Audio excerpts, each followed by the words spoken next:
Bon, des remarques sur cette stratégie, William T. Je vous voyais sourire en coin, pardon de le dire, hein, mais c'est le cas.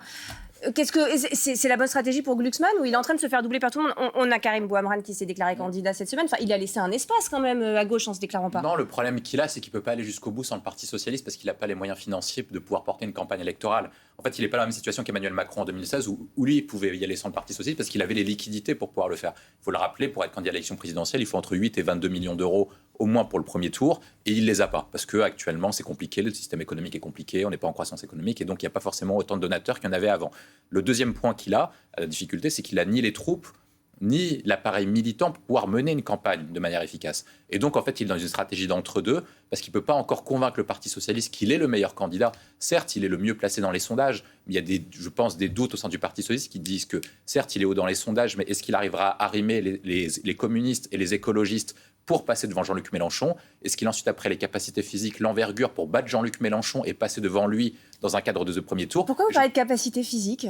C'est ce qui se dit en fait au sein du Parti socialiste, c'est qu'en fait on dit de lui que en fait lors des élections européennes, il a été essoufflé dans les derniers mètres et donc en fait il n'a pas forcément l'envergure qu'a Mélenchon pour pouvoir mener une campagne électorale. Et donc en fait il y a plein de doutes qui font. Il a dépassé, excusez-moi si je peux me permettre, si je peux me permettre, il a quand même dépassé Jean-Luc Mélenchon, me semble-t-il, largement. C'était pas lui le candidat. Des européennes. C'était la France insoumise. Je suis navrée, mais c'était la France insoumise. C'est que là vous êtes le Parti socialiste. Et c'était l'un des meilleurs scores que la social-démocratie ait fait depuis longtemps. Donc je pense qu'il faut quand même faire attention à ce qu'on raconte, si je peux me permettre. Et je me permets juste aussi de dire quelque chose, mais excusez-moi, c'est incorrect, je vous coupe. Mais c'est parce que... comment dire, moi, je ne veux pas réduire le Parti socialiste à une question financière, je vous le dis franchement, me choque. Et je vais vous dire pourquoi. Parce que moi, j'ai fait 2 campagnes. Et on a fait 2 campagnes avec Place Publique, avec le Parti socialiste. Ouais. Parce qu'au Parlement européen, on siège avec Place Publique, avec une délégation du Parti socialiste dans lequel il y a tous les courants du Parti socialiste. Humainement, ça se passe excessivement bien. Politiquement, très bien aussi. Donc, si vous voulez, quand on me dit que...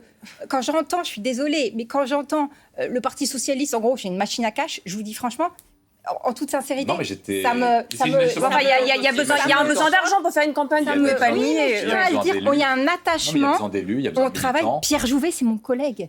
François Kell, vous avez combien de militants au sein de Place Publique? Pierre Jouvet, il n'est pas d'accord avec vous sur la stratégie, en tout cas. Mais alors, on travaille quand même très bien. Aurore Lalucq, combien de militants aujourd'hui au sein de Place Publique? Je n'ai pas le dernier chiffre en date, là, mais on est autour de 9000 militants.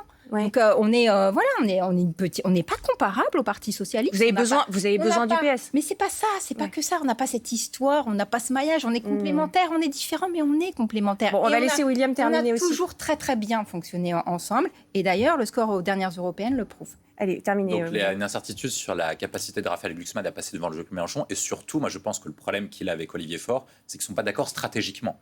C'est-à-dire qu'Olivier Faure, je pense, se dit que pour pouvoir passer devant Jean-Luc Mélenchon, il faut une alliance avec les communistes et les Verts pour éviter que ces deux-là aillent soutenir Mélenchon. Et lui pense que Raphaël Glucksmann est radioactif en fait pour ces 2 courants politiques-là, qu'il est considéré comme trop au centre, voire certains disent qu'il est trop à droite, pour pouvoir en fait rallier. Et donc, il partirait sur un candidat d'entre-deux. Je pense, moi, mon hypothèse, c'est que vraisemblablement, il part plutôt sur une personnalité comme François Hollande, plus capable d'unir la gauche, qu'un Raphaël Glucksmann. Parlez d'Olivier Faure? Non, Olivier Faure, non, mais je pense que Boris Vallaud, etc., sont plus sur François Hollande. Bon, il y a des doutes. Ariane Ferrand. Il n'en fait pas le choix. Ariane Ferrand. Il y a une chose.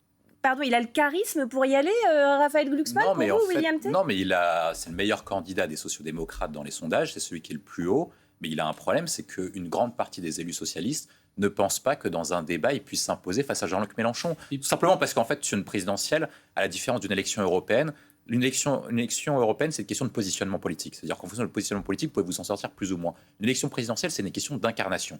C'est-à-dire que les électeurs de gauche, aujourd'hui, sont très mouvants. Ils ont une identité qui est très changeante. Ils ont voté Jean-Luc Mélenchon à la dernière présidentielle, ils ont voté Raphaël Glucksmann à la dernière élection européenne. Donc, ils peuvent changer d'avis assez rapidement. Et donc, sur quelles questions ces électeurs de gauche vont s'exprimer dans les derniers jours, en sachant que Jean-Luc Mélenchon a une capacité d'attirer le vote utile. Là où on les entraîne, c'est ce que vous nous dites. Là où on les entraîne, et là où Jean-Luc Mélenchon a un avantage incroyable, c'est que sur les capacités d'une campagne présidentielle, donc de faire meeting, de réussir des débats télévisés, d'imposer des thèmes surtout, et d'imposer un rythme de campagne électorale, il est considéré comme un des meilleurs aujourd'hui en France.